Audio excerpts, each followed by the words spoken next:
Certa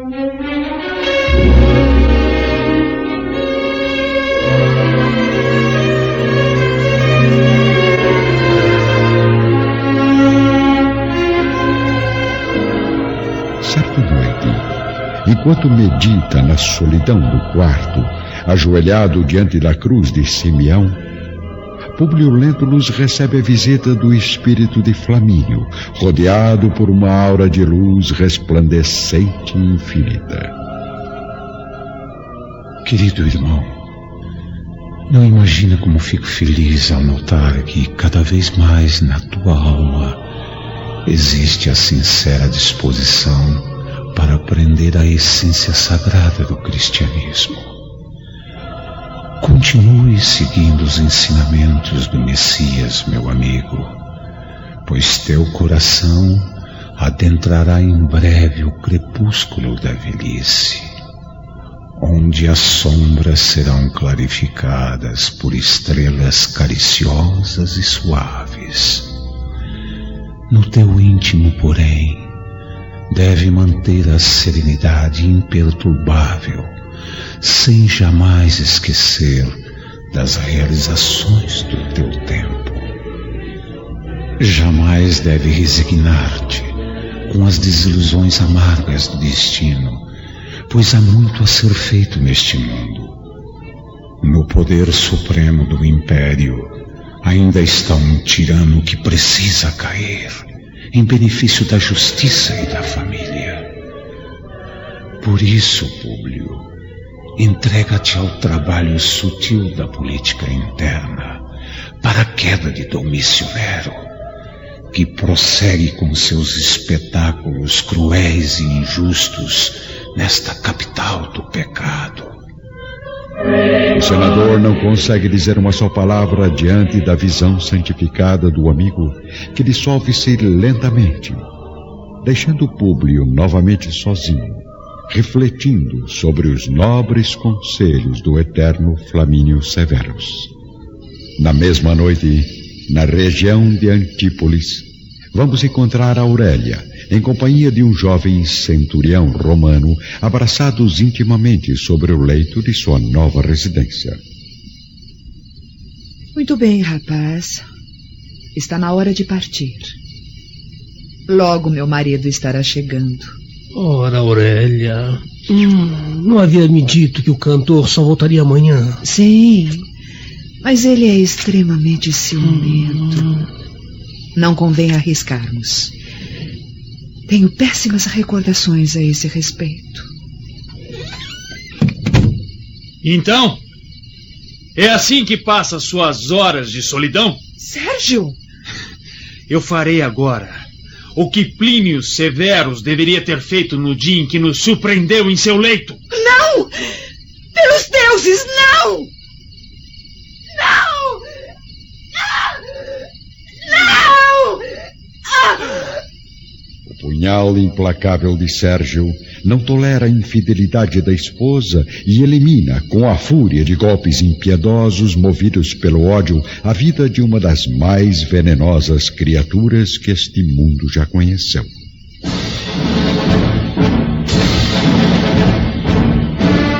Mais de 10 anos correm silenciosamente, amargurados, sobre a vida comum das personagens desta história. Somente em 68, a política do pacifismo praticada por vários senadores romanos, entre eles Públio Lentulus, consegue o afastamento de Domício Nero do poder. Lutas numerosas enchem a cidade de pavor e sangue, mas alguns meses depois é proclamado Vespasiano para o supremo trono de Roma. Públio recebe todos os acontecimentos com a velada alegria dos seus 67 anos de idade. Amigo pessoal do novo imperador, vamos vê-lo, neste momento, em companhia de Vespasiano, na intimidade tranquila de um dos magníficos gabinetes da residência imperial. Senador, mandei chamá-lo aqui a fim de amparar-me com a sua tradicional dedicação ao império, na solução de um assunto de suma importância. Estou à sua disposição, Imperador. Deixemos por um instante os protocolos, meu caro. Vamos nos entender com a velha intimidade dos outros tempos. Como quiser. Chamado a Roma para o cargo máximo, eu fui obrigado a deixar meu filho na árdua tarefa de pacificar a Judéia amutinada. Porém, o cerco de Jerusalém prolonga-se demasiadamente. E suponho que o meu valoroso Tito esteja necessitando de um conselho de civis, além dos assistentes militares que já se encontram nos campos de batalha. Sendo assim, lembrei-me de organizar tal conselho apenas com os amigos mais íntimos, que conhecem Jerusalém e as regiões mais próximas. Eu soube que administrou com grande êxito as reformas na Judéia há 20 anos. Pois então, querido Públio, é meu desejo que aceite, junto com outros companheiros, a responsabilidade de orientar melhor a tática militar de meu filho. Tito está necessitando do auxílio político de quem conheça a cidade nos seus menores recantos, bem como os idiomas populares, de maneira a vencer os conflitos que se tornam cada vez mais intensos. Enquanto isso, refrescando-se na brisa suave do pomar, vamos observar a velha criada Ana, ao lado de Flávia, cega e enfraquecida, vivendo com profunda tristeza a chegada dos seus 40 anos de provações neste mundo. Responda-me sinceramente, Ana. Será que Plínio ainda me aceitaria como esposa nos dias de hoje? E por que não, senhora?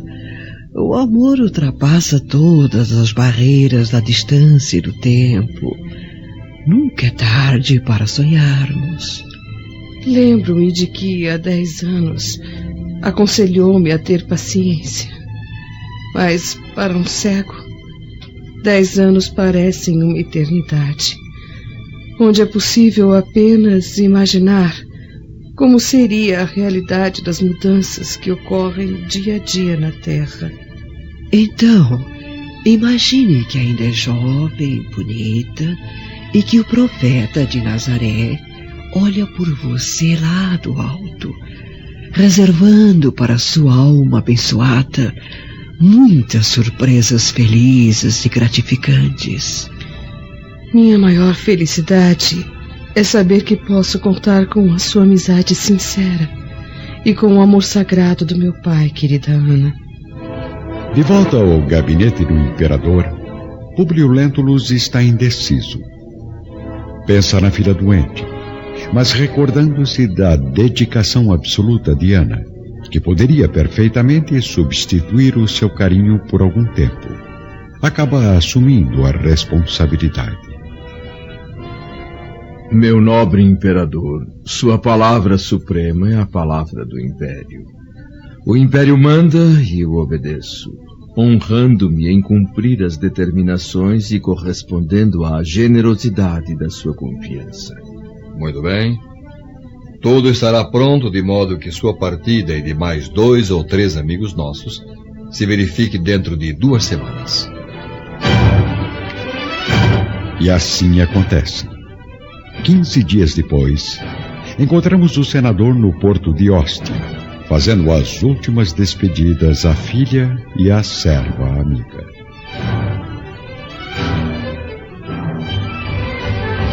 Tenha cuidado, meu pai. Como sabe, a situação em Jerusalém está ainda mais grave. Fique tranquila, querida. Irei apenas para auxiliar politicamente o filho do imperador Vespasiano, a fim de que a paz se instaure de vez na região. Que a luz do Messias ilumine o seu caminho, senador. Mandarei notícias em breve. Ana, confio em você para assumir o comando da casa durante minha ausência, prestando todos os cuidados à saúde de Flávia. Não demore, papai. Não demore. O senador envolve a filha nos braços, chorando comovidamente, e a deixa em companhia da serva Ana, ingressando na suntuosa embarcação que parte mar adentro rumo à Judéia. A bordo, O velho senador contempla a imensidão do horizonte, revivendo nos pensamentos as peripécias da viagem dos seus tempos de juventude em companhia da esposa e dos 2 filhinhos. Pelos deuses, como era feliz. Jamais poderia imaginar que tão rapidamente minha vida iria se transformar em um infinito martírio. Por quê? Por que fui duvidar da honra de minha mulher, acreditando que o rapto do pequeno Marcos fosse consequência de sua infidelidade? Creio que jamais terei a resposta para esse terrível mistério escrito nas páginas desse doloroso capítulo da minha existência. Mas agora, retornando ao local de tantas desgraças e tragédias, não posso deixar de perguntar a mim mesmo a que abismos insondáveis e desconhecidos teria sido levado meu filho. A única resposta que consigo enxergar neste véu escuro de dúvidas é a de que o pobre Marcos foi assassinado por malfeitores vulgares, ladrões ou terroristas. 2 dias depois, em companhia de 3 senadores amigos, Públio chega ao destino, colocando-se à disposição do filho do imperador para as providências mais urgentes. Logo pela manhã, encontramos o senador Lentulus em conversa íntima com o jovem Tito, num gabinete improvisado no centro de Jerusalém. Senador Lentulus, não imagina a honra que sinto ao poder contar com o seu auxílio nesta luta incessante contra os malditos judeus. Ajudarei o senhor no que for preciso, embora não creia que seja necessária tamanha crueldade contra os prisioneiros indefesos. Meus soldados têm instruções para combater o inimigo sem piedade. Afinal, estamos numa guerra de extermínio, onde centenas de romanos também já foram eliminados pelos judeus. Mas pensei que a situação já estivesse controlada em Jerusalém. A cidade está sitiada desde que uma interminável multidão de peregrinos vindos de todos os pontos da província reuniram-se junto ao templo para mais uma cerimônia profana. O número de mortos nas batalhas elevou-se a mais de 1 milhão e já temos sob nosso domínio mais de 100.000 prisioneiros. E o que pretende fazer com tais criaturas? Boa parte será massacrada após a escolha dos homens válidos que ainda podem trabalhar como escravos do Império. Pelos deuses! Então, senador, está preparado para ajudar a supremacia romana a eliminar por inteiro a peste judaica?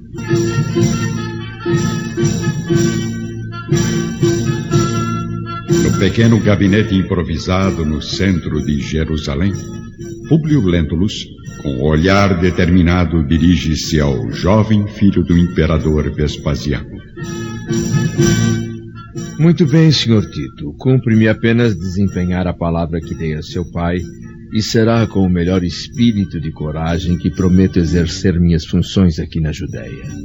Sabia que não iria me decepcionar, senador. Tenho certeza que seus conhecimentos serão utilizados com êxito nas nossas estratégias militares. Uma semana depois, Públio Lentulus torna-se íntimo conselheiro de Tito, assumindo a responsabilidade de visitar diariamente os postos mais avançados das forças imperiais. Vamos encontrá-lo agora em companhia de um amigo, o senador Pompílio Crasso, em mais uma expedição ao interior da província. Pelo que pude notar, caro Pompílio, as orientações do jovem Tito parecem haver alcançado bons resultados nessa região. Até agora ainda não fomos surpreendidos por nenhum grupo de rebeldes. E espero que não sejamos, meu amigo, pois nossos soldados já estão cansados e famintos, além de serem poucos, se comparados à multidão de judeus que devem estar escondidos por aqui. Deste modo, não seria mais prudente retornarmos à base? Ainda temos a luz do sol por algumas horas e não podemos perder tempo. Aproveitemos a claridade do dia para avançarmos nas linhas inimigas. O senador e o amigo, escoltados por um modesto grupo de soldados, prosseguem nas suas atividades de reconhecimento da região. Porém, ao cair da tarde, quando no céu começam a surgir os primeiros pontos brilhantes de tímidas estrelas... Venham, companheiros! Aqui estão os romanos miseráveis! Pelos deuses, é uma armadilha! Soldados, preparem-se para defender a honra do Império! Os centuriões romanos, enfraquecidos e em menor número, acabam sendo violentamente exterminados pela massa de judeus amotinados. Públio Lentulus e Pompílio Crasso resistem bravamente ao ataque, mas acabam sendo encurralados pelos adversários. Amarrem esses dois velhos miseráveis! Devem pertencer à corte do Império e merecem ser eliminados de maneira mais nobre. Vamos levá-los ao chefe da resistência. Conduzidos bruscamente a um casarão velho e abandonado, próximo à Torre Antônia, os dois prisioneiros são jogados sobre o chão frio e imundo de um calabouço, onde estão neste momento, sozinhos e angustiados à espera da sentença final. Por que nos deixam aqui trancados? Por que não nos matam de uma vez, judeus miseráveis? Por favor, controle-se, Públio. Logo as forças do Império chegarão para nos livrar deste pesadelo. Se tiver que morrer, Pompílio, que seja heroicamente, sem pedir clemência a essas criaturas amaldiçoadas. Temo apenas por minha filha, cega e doente, que ficará sem minha companhia e afeto. Mas por outro lado terá a dedicação generosa de Ana, bem como todo o amparo material da minha fortuna. Muito bem, romanos assassinos. Prontos para o julgamento? Extenuados de fadiga e sede, Públio e o amigo são introduzidos no sombrio gabinete de um chefe judeu, que está furioso, com os olhos ardendo de revolta. Tortura e morte aos romanos aprisionados. As atrocidades do inimigo devem ser revidadas sem piedade.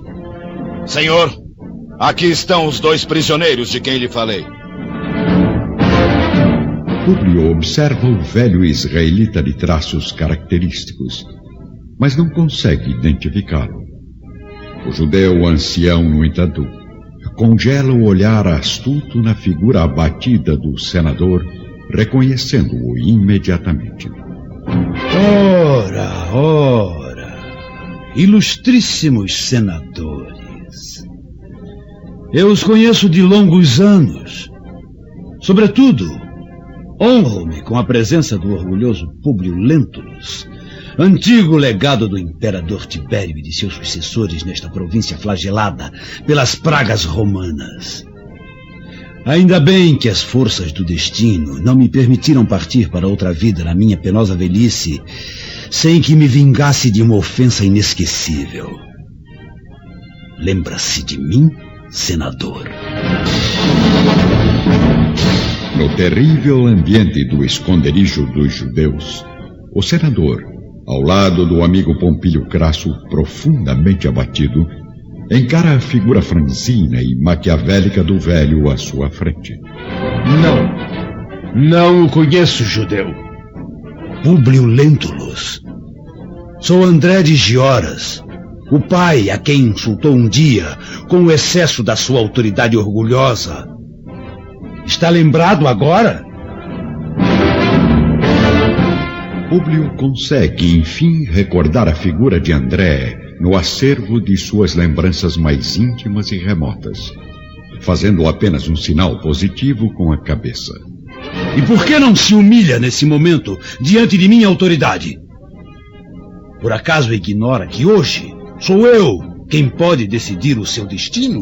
Se está aqui no cumprimento de uma obrigação sagrada, acima de qualquer sentimento particular e menos digno, não espere que eu lhe peça compaixão pelo fato de estar cumprindo o seu dever.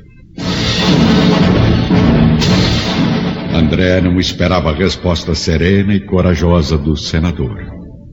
começa a andar de um lado para outro no amplo gabinete do casarão, como se estivesse a pensar no melhor meio de executar sua vingança. Soldado, vá depressa e diga a Ítalo, de minha parte, que deve estar aqui amanhã às primeiras horas do dia, para cumprir minhas determinações. Pois não, senhor. A queda de Jerusalém está próxima. Mas darei a última gota de sangue da minha velhice para exterminar as víboras do povo romano. Essa raça maldita veio enriquecer as custas da cidade sagrada, mas alegro-me em poder realizar a vingança sobre esses dois representantes da crueldade imperial, orgulhosos emissários da impiedade e do crime. Quando se abrirem as portas de Jerusalém, já terei executado meus desejos implacáveis. Na mesma noite, no Palácio do Aventino, vamos encontrar Flávia, aflita e enfraquecida, deitada no leito confortável do seu grandioso aposento, enquanto a serva Ana aplica compressas de água fria sobre os olhos cegos e doloridos da pobre senhora. Acalme-se, minha filha. Logo seu pai retornará a Jerusalém. Mas por que ele não envia notícias? O que estará acontecendo na Judéia? Alguns servos amigos disseram que a província foi cruelmente dominada pelas forças do Império através de batalhas sangrentas e impiedosas. Mas ainda restam alguns grupos de amotinados resistindo ao cerco romano. Oremos ao profeta de Nazaré para que papai esteja salvo, Ana, pois estou novamente com aquele horrível pressentimento do dia em que minha mãe partiu tragicamente deste mundo. Flávia e a criada permanecem angustiadas, sozinhas, dirigindo meditações profundas a Jesus. Ao mesmo tempo, em Jerusalém, o senador Lentulus e o amigo Pompílio estão jogados ao chão no calabouço escuro e úmido, ouvindo os ruídos distantes das forças romanas vitoriosas aproximando-se do centro da cidade. Ouça, Públio, estamos salvos. Nossos soldados chegarão aqui em poucos minutos para nos livrar do cárcere. Creio que não, meu amigo. O esconderijo está muito bem vigiado. Além disso, não temos como chamar a atenção dos centuriões. Afinal, ninguém sabe que estamos aqui, a não ser os malditos judeus. Você conhece realmente o líder dos amotinados? Sim, há vários anos, aqui mesmo em Jerusalém, recebi a visita daquele agricultor inteligente e revoltado. Lembro-me de haver mandado prender o seu filho por haver agredido minha esposa com uma pedrada. O judeu veio até mim pedir clemência pelo jovem rapaz, prometendo que iria tomar as devidas providências para punir a atitude do jovem no ambiente doméstico. Sim. Qual foi a sua atitude? De início, fiz valer minha autoridade, recusando as desculpas do pobre pai desesperado. Porém, no dia seguinte, arrependido, ordenei que libertassem o rapaz, certificando-me de que voltasse ao lar paterno. Mas então, por que esse homem demonstra tanto ódio em relação à sua pessoa? Não sei, Pompílio, não sei. Pelos deuses! Eu não me lembro de haver destilado tanto fel naquele coração inconformado. Na manhã seguinte, por toda a parte da cidade invadida, mulheres e crianças tentam desesperadamente fugir ao ataque dos soldados romanos. Mas, no casarão abandonado, de grossas paredes de pedra, refugia-se ainda um grande número de chefes e combatentes judeus para a última batalha. Públio e Pompílio são conduzidos a uma sala ampla, tendo à frente centenas de guerreiros romanos e alguns líderes políticos da resistência israelita que os contemplam, inquietos e apavorados, diante do avanço vitorioso das tropas romanas. André de Gioras, no entanto, tem um olhar sinistro e corajoso, fitando cinicamente os dois prisioneiros. Senhores, estamos chegando ao fim da nossa desesperada defesa, mas temos o consolo de guardar dois grandes chefes da amaldiçoada política do Império Romano. Um deles é Pompílio Crasso, que começou a sua carreira de homem público nesta província desventurada, inaugurando um longo período de terror entre o nosso povo infeliz. O outro, amigos, é Públio Lentulus, orgulhoso representante do imperador Tibério e de seus sucessores na Judéia. Homem impiedoso que escravizou nossos filhos ainda jovens e organizou processos criminosos em toda a província, promovendo o pavor de nossos irmãos perseguidos e flagelados lá da sua residência na Galileia. Pois bem, antes que os malditos soldados nos aprisionem e exterminem, devemos cumprir nossos deveres. Os dois senadores são amarrados com pesadas barras de ferro aos postes do martírio, sem liberdade para qualquer movimento ou palavra, restringindo suas expressões apenas aos olhares silenciosos e serenos, à espera do sacrifício. Uma enorme legião de centuriões se aproxima rapidamente. Muito bem, Nicandro. Não percamos mais tempo. Porém, a vingança deve obedecer à antiga tradição. Primeiramente deverá morrer Pompílio Crasso, por ser o mais velho, e para que o nosso vaidoso senador Lentulus possa contemplar todo o nosso prazer em eliminar uma peça vital do seu império maldito. Pompílio encara o companheiro como se estivesse fazendo as últimas despedidas angustiosas e mudas na hora extrema. Enquanto isso, André entrega uma espada sinistra ao carrasco judeu, que caminha em direção à primeira vítima. Nicandro, esse trabalho é seu. Tira o coração do amigo de Públio Lentulus, que deverá conservar a cena de hoje para sempre na memória. No salão escuro do esconderijo judeu, os olhos de Pompílio brilham de intensa angústia, trocando um derradeiro e inesquecível olhar com o amigo Públio Lentulus. A cabeça do condenado pende ao primeiro golpe de espada e do seu peito dilacerado é arrancado violentamente o coração pulsante. O senador sobrevivente, porém, já ouve o rumor dos soldados se aproximando, certificando-se de que já lutam corpo a corpo às portas do casarão. Meus amigos, ao romano mais velho foi sentenciada a penalidade misericordiosa da morte. Mas a este miserável que nos ouve, concederemos a pena amarga da vida, dentro do sepulcro da sua vaidade e orgulho. Mas eu não entendo, senhor. Permitirá que esse criminoso do Império seja libertado? Públio Lentulus, o antigo emissário dos imperadores, deverá viver. Sim, mas sem os olhos que lhe clarearam o caminho do egoísmo supremo sobre as nossas desgraças. Deixaremos este homem vivo para que nas trevas da sua noite eterna busque ver através dos olhos dos escravos que ele espezinhou no curso da vida. Enquanto isso, lá fora, as forças romanas, comandadas pelo jovem filho do imperador, cercam de vez os últimos judeus que resistem à invasão numa batalha sangrenta e desesperada. Responda, criatura miserável! Onde está o senador Lentulus? Não sei a que se refere, romano maldito! Poderá viver, judeu, se me disser a verdade. O senador criminoso caminha agora pelas trevas da morte! É mentira! É mentira! O jovem Tito, dominado pelo ódio, destrói o crânio do judeu rebelde com um violento golpe de espada. Vamos, soldados, sigam-me!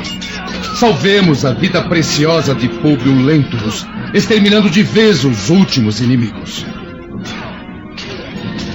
Centenas de centuriões acompanham o jovem militar, invadindo rapidamente o casarão dos amotinados. Ao mesmo tempo, no interior do esconderijo... Ítalo, aproxime-se, meu jovem. Compete às tuas mãos a tarefa deste momento. Da multidão compacta e inquieta, destaca-se um homem, aparentando quase 40 anos de idade, surpreendendo o senador pelos traços finos de Romano. Seus olhares encontram-se e Públio inexplicavelmente descobre naquela alma um laço de estranha afinidade. O carrasco, por sua vez, aparenta visível ternura e piedade, contemplando aquele homem velho e sereno, de mãos e pés amarrados ao poste da crueldade. Ande logo, rapaz. Tua arma já está pronta para o suplício. Rapidamente, surge de uma porta larga e sombria um guerreiro israelita, trazendo numa grande bandeja de bronze uma lâmina de ferro incandescente com a ponta repousada entre brasas vivas. Então, senador, admirado com o porte nobre de Ítalo? Pois lembre-se de que se os patrícios do Império se dão ao luxo de possuir escravos judeus, os senhores da Judéia também apreciam os servos de tipo romano. Aliás, tenho consciência de que é sempre perigoso guardarmos um escravo como esse em Jerusalém, em vista da praga romana que nos persegue por toda parte. Mas felizmente consegui manter o precioso servo num ambiente rural até agora. Depressa, a lâmina já está apagando. André entrega a Ítalo o terrível instrumento, diante dos olhares aflitos dos judeus amotinados, cientes de que serão descobertos em breve pelos centuriões imperiais. Ítalo, este minuto é supremo. Vamos queimar as pupilas do criminoso, de modo a lhe proporcionarmos uma sepultura de sombras eternas dentro da vida. O escravo romano está sensibilizado. Tem os olhos banhados de lágrimas, em face do martírio que deverá executar com as próprias mãos. Senhor, não posso. De que tem medo? Será preciso o chicote para que me obedeça? Ítalo apanha a lâmina humildemente, aproximando-se do condenado. Seus olhares se encontram, trocando vibrações de afinidade recíproca. As mãos do carrasco trêmulas e hesitantes aproximam-se dos olhos exaustos do senador como se o fizessem numa atitude de carinho. Depressa! Não tenha compaixão, algoz covarde! Ferro incandescente, com a rapidez de um relâmpago, atinge as pupilas orgulhosas e claras de Públio Lentulus, mergulhando-as nas trevas para sempre.